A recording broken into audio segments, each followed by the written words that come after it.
Também tem uma conferência de clima na Santa Marta. Conta-nos isso aqui. Sim, essa aqui é a primeira conferência para redução de fossil fuels, que é emissão fóssil, então uso de gás e zeta. Aqui é organizado de Holanda e Colômbia. Então, esse deve tomar lugar 28 e 29 de abril na Santa Marta, Colômbia. De quadro disso aqui, tem um grupo de barco, flotela também navegando no Caribe. O que você conta-nos isso aqui? Seguro que sim. Depois da conferência de clima na Belém, como estava presente na G, grupo de gente amira que Holanda e Colômbia criam acordo para formar a primeira conferência tocando de fossil fuel reduction. Então, nós decidimos que pero este ano isso não está incluído.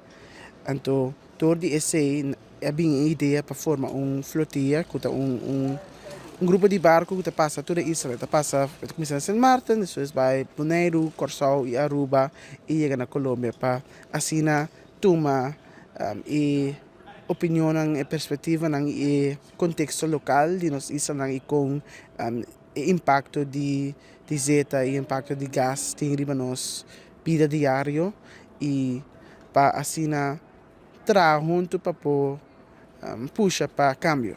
E o que você acha que toda a informação que você coletar na isla?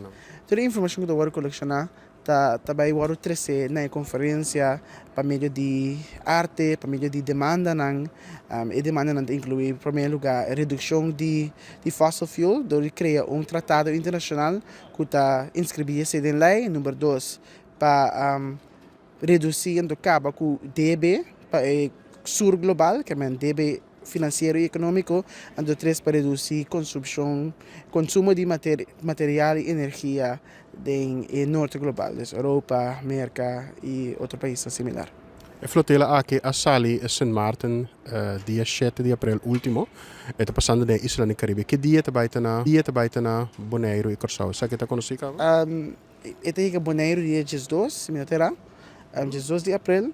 Então Corsau tem dia 5, e dia 17 está vai Aruba. Que tem par de dias na cada isla também tem atividade, pois também visita universidade, na escola, também papel com na local, tem gente local de nós mesmo também riba e flotilla para seguir passa em outra isla na Ibai, Colômbia.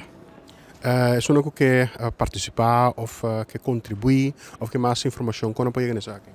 Bom, tem website, que se chama climatejusticeflotilla.com. Então também tem informação sobre social media, não pode tomar contato conosco via e-mail, compartilhar com você por uso de G. Pero sim, durante a busca para organizar coisas para evento que toma lugar na que assim campanha de informação também. Você tem na beore para boa a sua chamada na nossa comunidade. Sonang nos cambio de clima está impactando no nosso país, então isso significa que energia, preço está subindo e nós que soro para nossa sociedade para ter oportunidade para viver uma vida bom, uma vida justa e não muito caro, pois vim e conversar com nós.